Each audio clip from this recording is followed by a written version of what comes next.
Yes, it's time, guys, to dive straight into the content. And lately, we've been hearing a lot.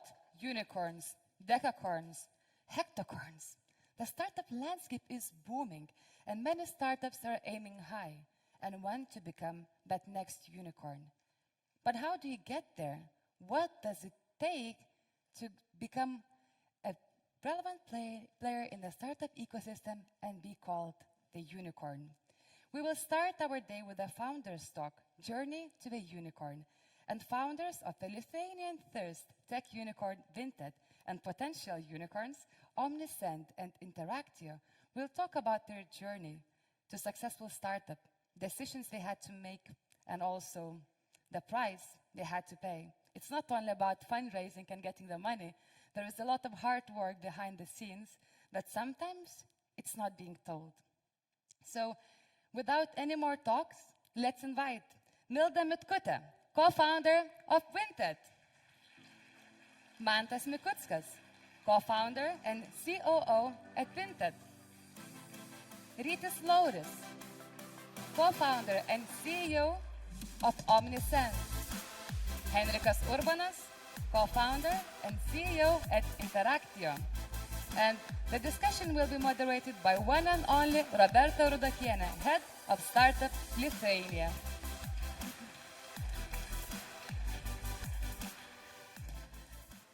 So, hello guys. It's becoming a tradition that we are starting our startup fair with a talk. I don't call it discussion. We are here just to talk, to share the knowledge and experience. So we are starting our event with a talk of the most successful Lithuanian startup founders and the founders of the unicorns.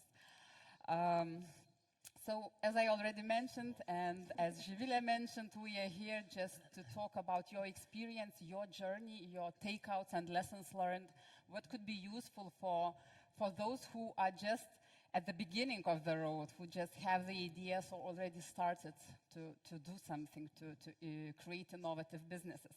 So let's start from the beginning.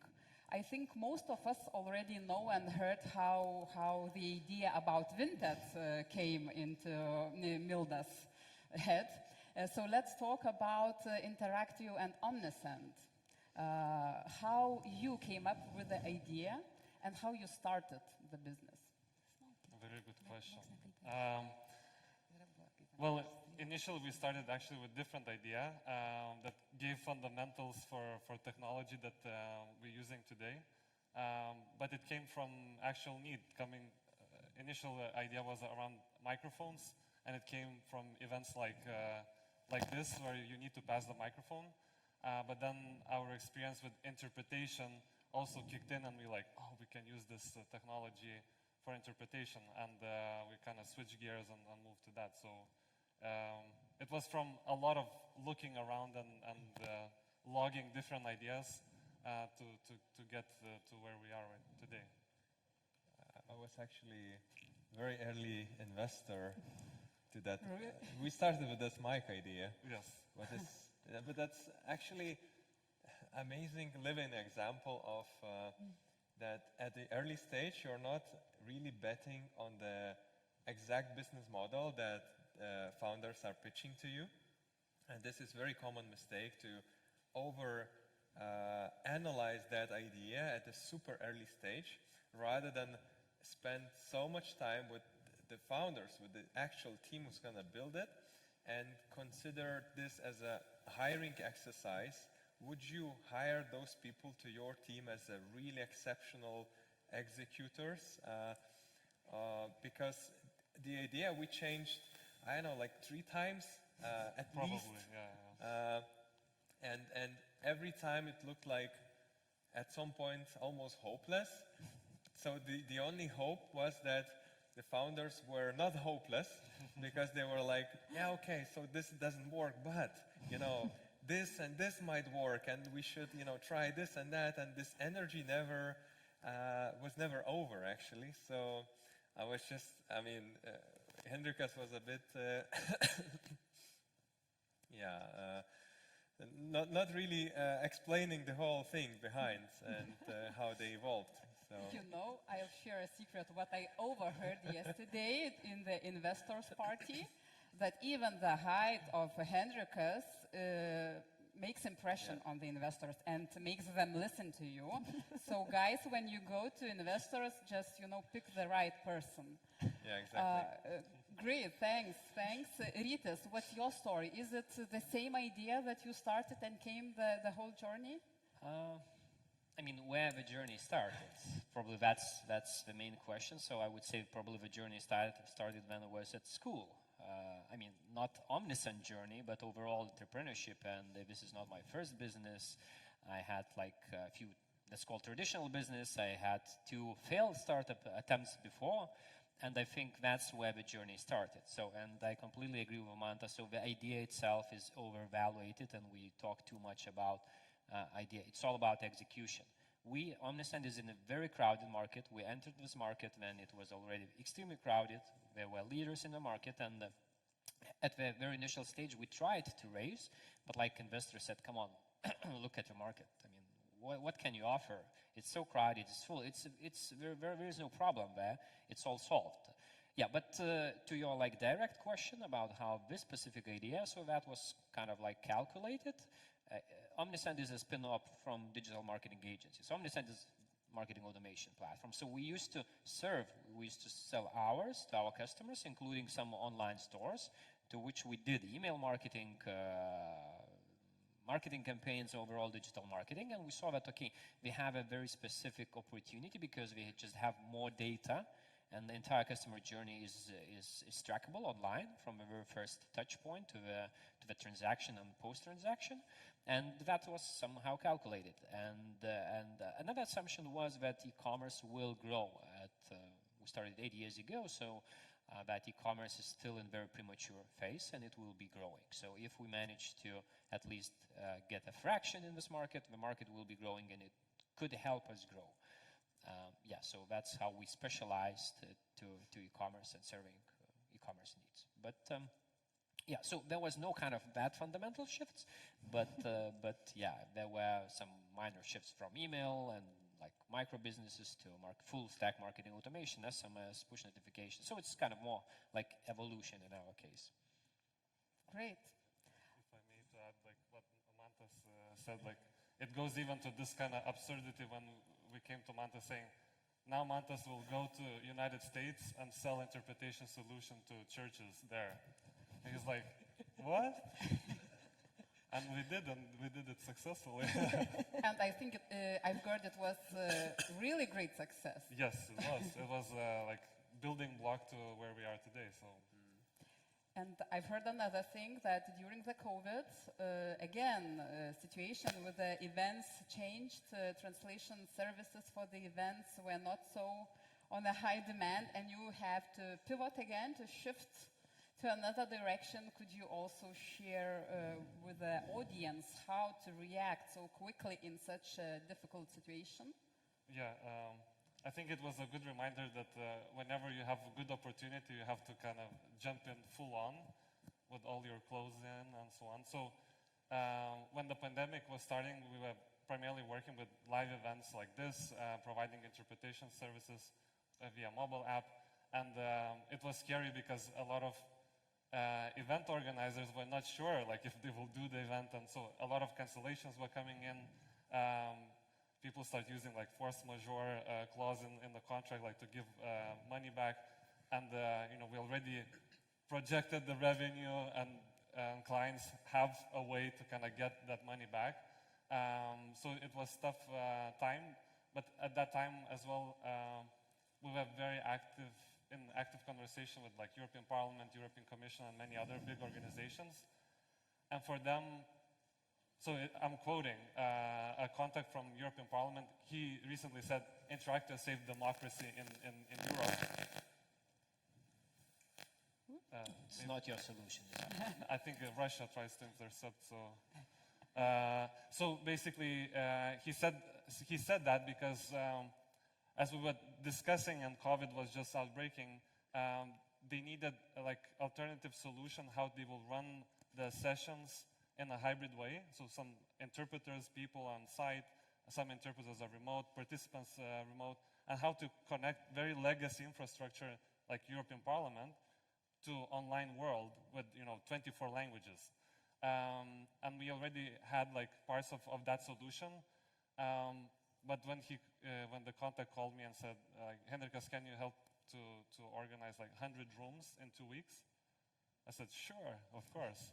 But in the meantime, we needed to build out like big part of the product that we didn't have, which was like online.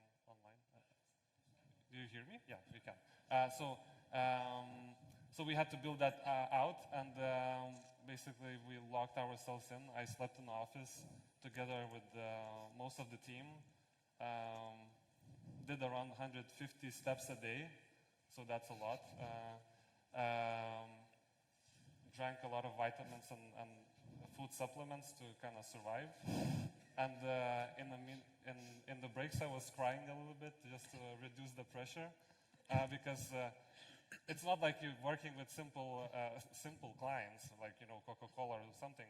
It's like someone calling and saying Angela Merkel cannot connect, and you're like, hold on for a minute, and you're like, can you speak with her? I'm like, no, you speak with her. I will work on the issue. So it was a lot of pressure, but like little sleep for probably 6 months. But we used that opportunity, I think, to the fullest, and now we're working with all the major organizations in the world, from United Nations to European Commission, different courts and so on, and we are the main supplier of the service. Super.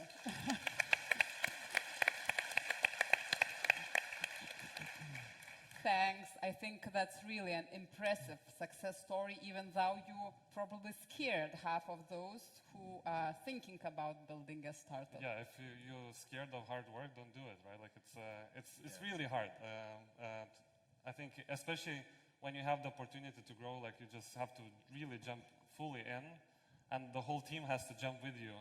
So it's really hard, right? Like I'm glad that family supported and said, go to the office, sleep there, like we don't want to see you. And that support as well helped, right? Like I didn't need to focus on anything at home. I was just really doing what I needed to do. So it's really hard. Yes. I'm really happy that this year we are having women founder on stage, as usually there are only men. And what our surveys showed, that 38% Lithuanian startups have at least one woman in their team, and it's 2 times better result than in European average. Nice. So Milda, it's really great. Milda, I think you were the first woman in tech world in Lithuania. Oh, She's nice. the founder of her first unicorn. Yes, Not yes, she's and the first one. founder of the first unicorn.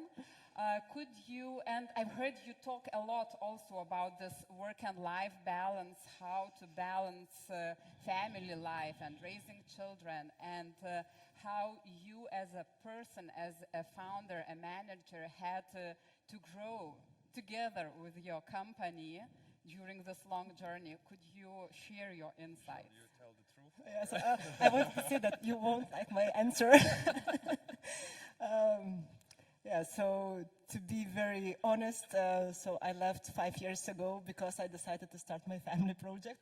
There is no. So, as you see, but It's I think also that very important for Lithuania, the family project. yeah. So, so I think that I always say it depends, because I think that if you think about like 1, 2 kids, and still it's possible to have the same, like, to have job, like to have business at the same time, raise kids, though it's difficult. And I know some women that do that. I know one of my friends, so her nanny brings the baby, she breastfeeds the baby each 3 hours, and then the nanny goes back home, and while she's like a general manager and doing all the business. So I think that, and she raised like this 3 kids, so it's in a row. So I think it's, it depends on your effort, how much you want to try. But at the same time, like personally for me, but it's my personal story, I guess, because I like to live in projects. So for me, for the first 10 years, Vinted was a project. And Vinted is very demanding child. Well, I call it still #1 child. So, and you know, if you want to, if you have time, like, you know, to give 500% of yourself, Vinted will take it. And it's like, it's you who needs to decide when I want to stop or how much time I want to give. But I know about Mantas, but still, like, if you, at 6, if you go from the office, so I think that Mantas can share the same, you don't have your computer, you might have not your phone with you, but in your head, you always have your dilemmas, challenges, and everything. And I think that it's very common for all of us to wake up at 10, 11, or sometimes 2 a.m.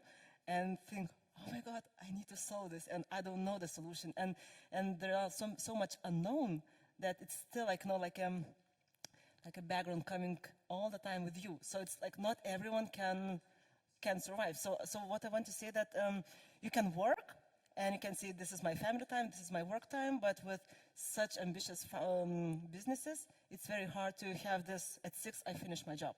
And the same, like 2 weeks of doing everything. Like you need your 1000% of your time in your business. And sorry guys, no family. So I think that this is the price that we pay. And yeah, so that's why I've chosen the past 10 years at Vinted. It was my first project, my first kid. And then I left for other plan, like 5 kids in a row. So now I have 4. So, you know, I like to live like, you know, business project, now family project. In 2 years, I'm planning to finish everything. And then I can look for another project. So And six strict cats. planning. And Six cats on 5, top. now 5. One Five, died. yeah, okay. Super. One left. One left. Could you all share your experiences and maybe some tips for startup founders? What to expect in this journey as you all started from the very beginning and grew to 100 people companies, 900 people in Lithuania, over 1,000. So the numbers in unicorn.lt checked yesterday, not updated yet. And I know also that Omnisend is actively hiring in USA, Vinted in Berlin, wherever, all over the world. So what were the biggest challenges in this growth as for a startup, as for a person, and failure stories? If you could share some, it's always very interesting for the audience. So probably the biggest is like every day you do something different. Which you have never ever done, at least from my perspective, never ever done in your life. So it's constant evolution at a very fast pace, and then you have just to adapt. So, I mean, founders, we are in managerial roles, but you have to be different manager. So 6 months ago, you were still managing the company, which is more in a family mood. Now maybe you're managing the company which is approaching to the level of corporation with all the structural things, with relationship with people, with processes, where there are no processes, now you have to implement, and you have never ever done such things. Therefore, you have to learn very fast. You have to find from whom to learn. Peers, coaches, books, training, specialized trainings, etc., mentors. So those people who can help you, co-founders, within the company, executive level, it's very important as well. But I think it's kind of from the very, very early stage till the quite late stage, it's all about what Henrikas told. It's all about grinders, it's all about resilience. You have good times, you have bad times, and the startup is always a roller coaster. Each business is a roller coaster, but startup is just multiplied by hundreds of times. So you can start the day with a very good mood, and then apparently it's the shittiest day in your life at noon, and 10 p.m. you still found, whoa, it's great again, and vice versa. Yeah, you can start the day being somehow down, and something changes, and you can make impact on a lot of things, but a lot of things do not depend on you. And there is what is happening in the market, and you have just to constantly adopt the situation. So I mean, probably what Henrikas told. I believe that was a reality. He was not extrapolating somehow, and that was just, really, sometimes you have to live in the office for weeks, for months, etc. or you can fail. I mean, that's always an option. You can give up, but usually, I mean, look. So what you see here, like success stories, usually people tend to think about the success part, but behind that were so many failures or so many close to fail situations, but they are not that interesting as a success. Yeah, Not so fashionable to talk about that. Sorry? Not so fashionable to talk about that. Yeah. Yeah, I mean, we are trying to kind of, not to scare you maybe too much, but if I may advise some things from my personal experience.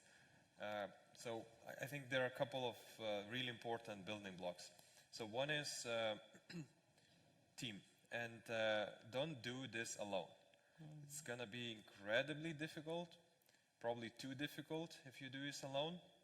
And the other mistake I quite often see is that if there is a founding team, it's quite homogeneous, which is kind of understandable because you like maybe to work with people who are like you, but that's actually not really complementary to you.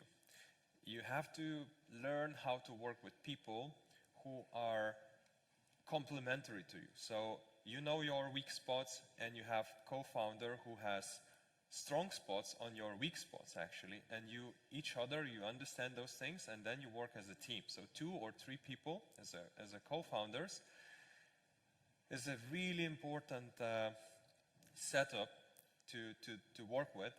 And it's funny, but I remember we were in the shittiest situations possible, and we were still like, I don't know, having lunch, and like it somehow feels better not to be alone in that completely shitty situation, And I also right? remember, like, one is down, but other, like, 2 or 3, okay, Yeah, we exactly. can do this. Come on, it's not and that everyone bad. is helping each other, because sometimes, like, let's say myself, I'm having bad days, then Mantas comes, like, we can do this, like, try from the, like, step by step. Don't be greedy on this, that, okay, I'm gonna do this alone, I'm gonna get all the shares and the fame and everything. Maybe you will succeed, most likely you actually won't. So you have to, and also, if I look from investor perspective, the same rule applies. If I see 2 or 3 co-founders, I realize that these people are already, and working great as a team, already good team players, right? If I see one person who is like overwhelming the rest, there is already a big red flag that this guy might overwhelm the whole team as well and will try to carry too much responsibility. And at some point we'll just break. This company won't be really scalable. So that's really important part, which often is kind of underestimated. So share that load with others, and it's easier to do with team, not alone. So one thing. Another thing is you have to be really realistic, and I think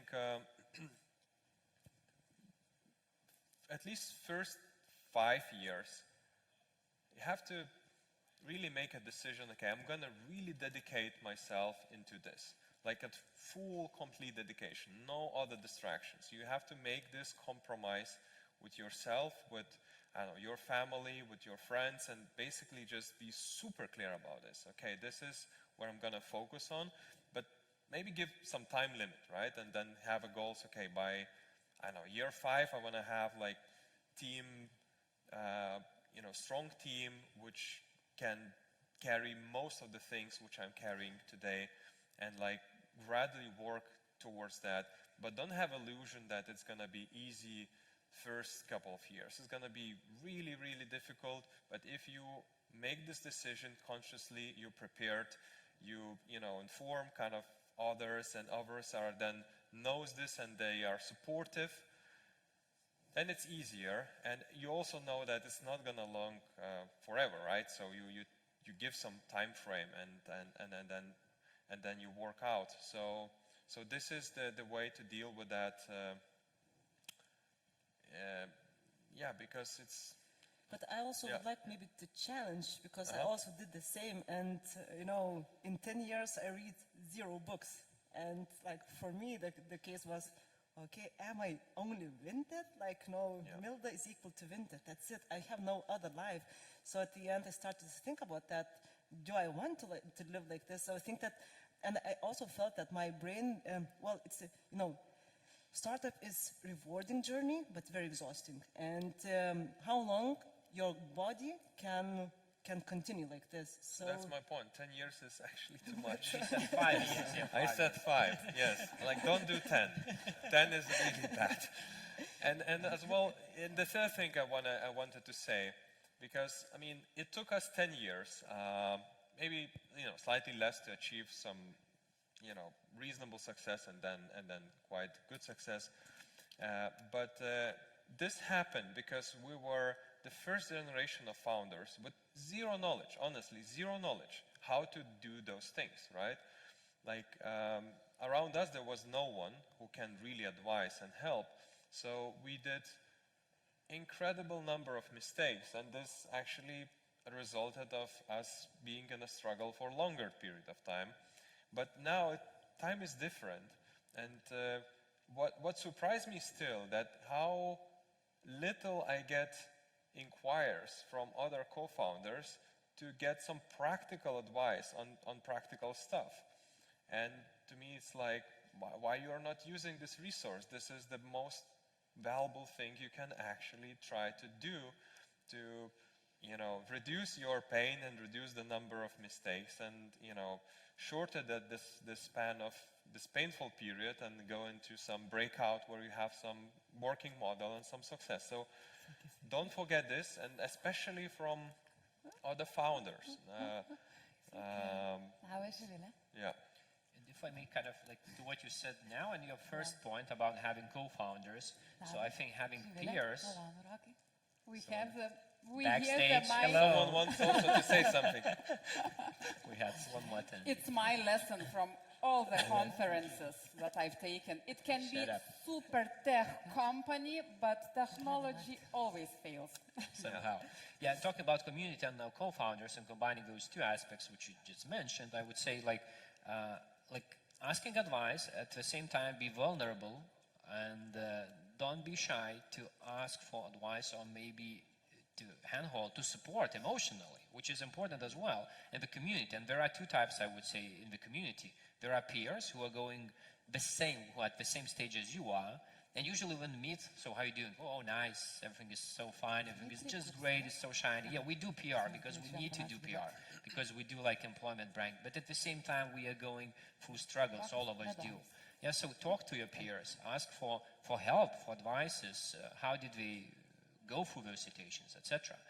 Talk to those who are more experienced, but sometimes those who are more experienced take those advice, but sometimes they are not applicable to your situation, because Mantas or Milda went through this 10 years ago, and you are going through this right now. The context has changed.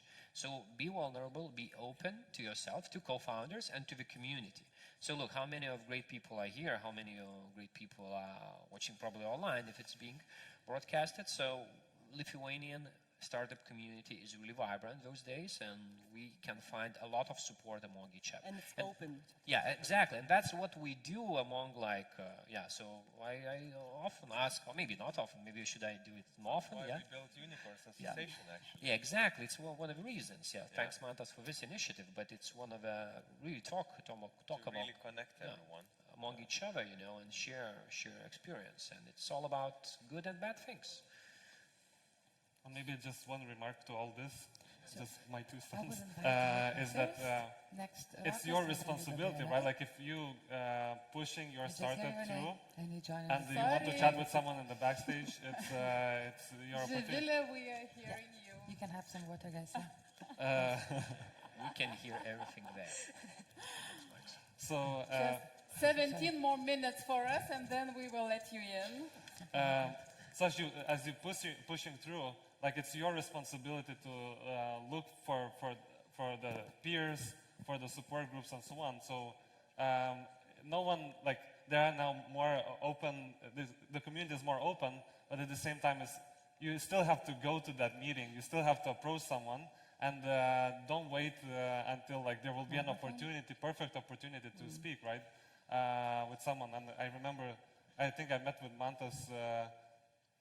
I don't know how I got to Vinted office, but I was just hanging in the coffee place there, and I saw Mantas. I'm like, okay, we need to chat. And he's like, who are you? Like, are you working here? I'm like, "No, let's skip all this. Let's talk about Interactio. He hijacked me in a way, but that's the way you should do. Because But at the same time, it was very good because, to Mantas' comment on being realistic, I think it's so crucial because when we started the company, I recently found like an email I sent to Simona, our co-founder. It was like very beginning. I'm like, this is our plan. We'll do this, raise the end of the year and so on. It was like first year, like we barely did anything of that.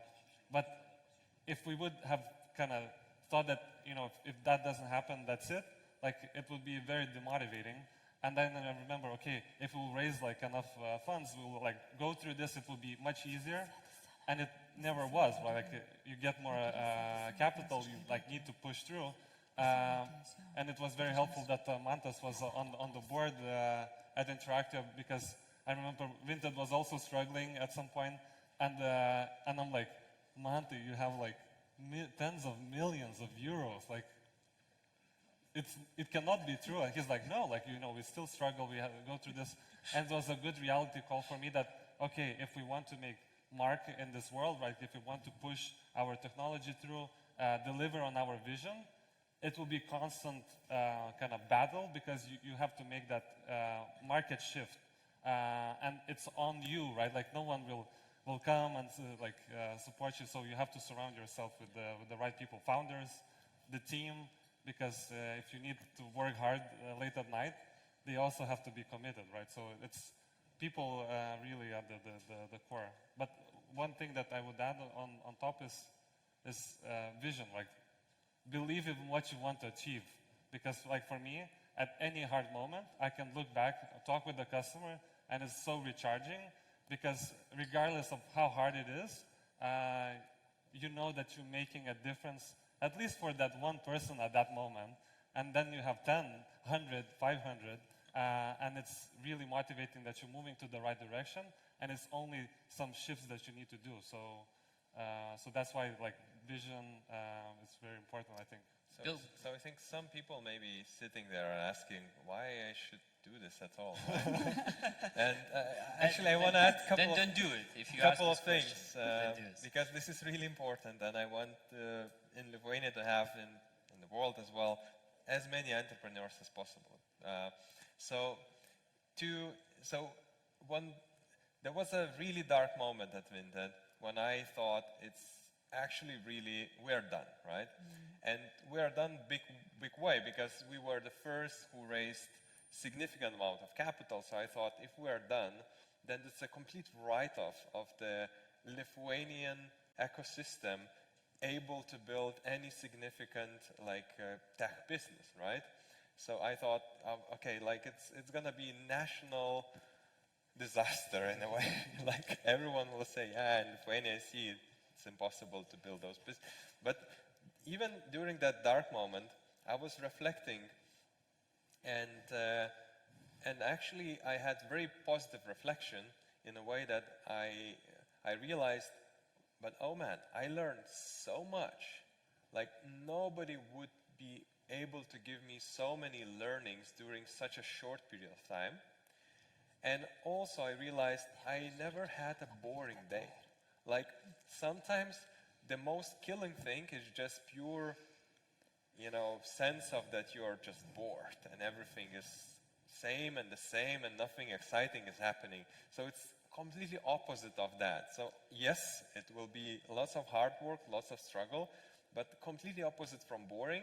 And the learning process and the speed of learning is going to be something you never experience anywhere else. So that's why it's worth doing it.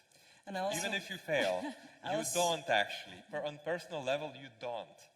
And I also would add that there are so many co-founders born from Vinted team. So it's like, as a founder, you learn a lot. But for Lithuania, for your country, you also create many founders and senior level because it was 5-6 years ago. Then it was very difficult for us. And then we also, I remember our chat, like, you know what? If you fail, so there are still about 200-300 people who are gonna spread in this market, who will create big value for other businesses as well. So, so you know, it's also failures. It's not always the failure like as you see it. And Bill Gates once said, just to wrap up this maybe, people overestimate what we can achieve in 1 year, but they underestimate what we can achieve in 10 years. And it's so true. Absolutely. So it's a great shift in our talk as we have only 5 minutes left. I see 11. It's lying. It's not Faith. Technology. I know that at 11 we start another session. So I wanted to shift to that way. So I know that Vinted had opportunity, the founders had opportunity to sell the company, to exit. Many times. But still, you are still, something drives you on, and you just mentioned. So that was my question. After so many years of this difficult journey, what still drives you, and where you see the end, or what you really want to achieve? I will give you two answers. One is sort of funny, but it's actually truth, honest truth. So there were, two buckets of the moments we were offered to sell. One was forced sell when the company was really struggling. So we were refusing because we thought it's really unfair price, how low it is. After all this, energy we spent to sell for that little. So we obviously refused. And then when things now are doing well, it's again like, okay, the amount is obviously really significant, but then you think, okay, there is another 10x opportunity because you see so many things you can build on top and expand. So again, you feel like, okay, it's unfair actually. We went through all of this to achieve what we have, and now selling it without really trying to build something super big in this which would be so significant in this region, you're wasting your lifetime opportunity. And it's like, it's not monetary then kind of motivation. It's like, oh man, this is sort of making history. If you achieve this, then it's going to be great example, great knowledge. So we shall try, right? And the worst case, yes, you will maybe lose some, but you would,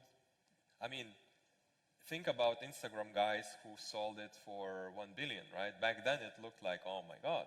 But now, I'm not sure they're not, or YouTube, for example, I'm not sure they're not really regretting that decision now, right? So that's one part of the answer.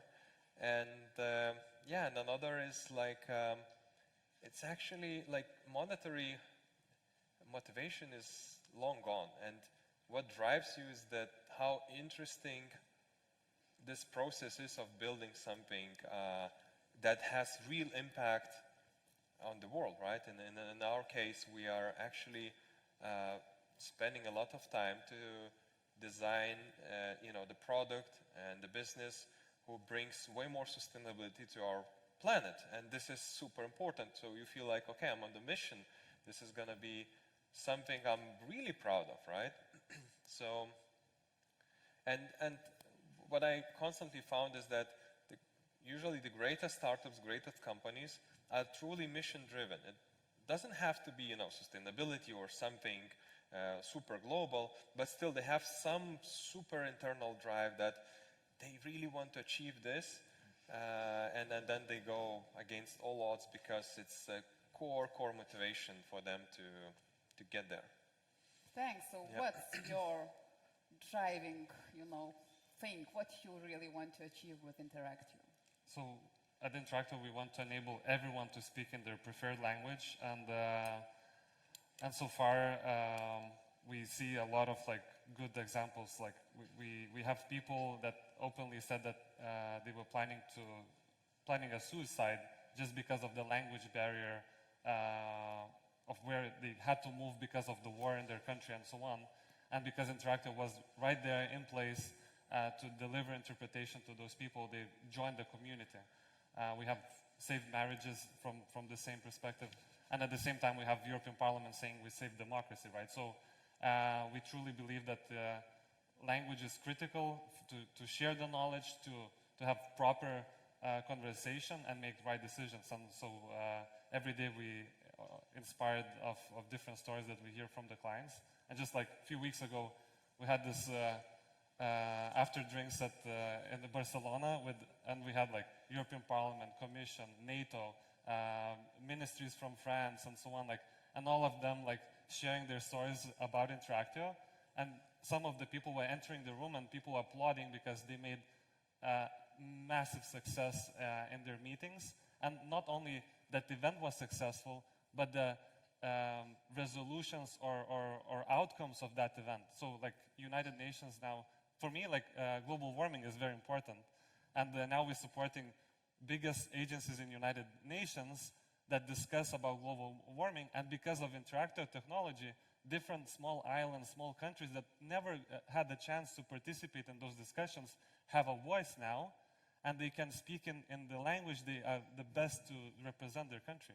So, and now they see much bigger participation, much quicker decision making, just because of better language communication. So giving the voice for everyone is what drives us every single day. And now we have President Zelensky also addressing different organizations in Ukrainian language, where he's so strong and passionate, and he can do it, and others can understand in the way they understand the best. So that's what drives us every day. Super, Rytis. Amazing, wow. Amazing, really. I would say two things from the very beginning. One was really to build truly global business from Lithuania, which is a province. We are a global province, we have to admit that, but it's even more fascinating to achieve something, because it's not given for you that you've been born and raised in Silicon Valley, you know everyone, you attended that Ivy League schools, etc., etc. So that was really, and still is, one of the first drivers. And the second driver is really to build it without external investment. That's where we started, and that just became somehow really we tried. I wouldn't say that it was from the very beginning, but then investors refused to invest at the early stage, and then, okay, we're going to prove you. And yeah, so feeling really, really super proud hiring Americans, not taking American money to do something to hire Lithuanians, but spending the money which all the value was created here in the global province in Lithuania, and now we spend to hire someone who are great specialists there. So that's really what makes us as founders really, really proud, a part of just the belief in global digitalization of retail, etc. But yeah, this is kind of very personal motivation which drives us. Yes, thanks a lot for you all. It's always really interesting to talk to you, and the time is not enough. But we have to give the stage for the speakers. So to sum up, you all heard, the journey will be difficult, challenging, but very, very interesting. And you will feel doing something really good for the world, for the society, changing things. And just do it. And as you heard, you can always ask those guys for some things, how to do things, to get inspiration. And we have Unicorns Association, which is here just to share the knowledge and to strengthen our ecosystem. So thanks a lot. Thank you. Thank you.